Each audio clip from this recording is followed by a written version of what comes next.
ஏண்டி ஏன்டி கோச்சிட்டு இருக்க வாடி.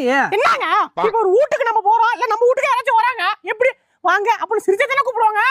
என்னமோ நான் உள்ள போறேன் வாங்க என்ன சிரிப்பே வராதா என்னமோ உம்முன்னு வாங்கன்னா எப்படி போவோம். ஏண்டி நம்ம போனது டெத்துக்குடி. ஏன் டெத்து விடனா சிரிச்சுட்டு கூப்பிட கூடாதா? ஏதோ போனா போது உங்களுக்கு தெரிஞ்ச தாத்தான்றதெல்லாம் நான் வரேன் சொல்லிட்டேன். என்னடி பண்ற? ஹலோ நாமா ஒரு நிமிஷம் இருங்க. தாத்தா தாத்தா தாத்தா காலையில கூட பார்த்தோலே தவக்கல மாதிரி தாவி தாவி போனிய தாத்தா. அவரு நேத்து நைட்டே செத்துட்டாரு. தாத்தா டெய்லி என்ன பார்க்கும் போது செல்லம் தங்கம்னு கொஞ்சுவியே இனிமே யாரு என்ன கொஞ்சுவா? அவர் பிறவிலேருந்தே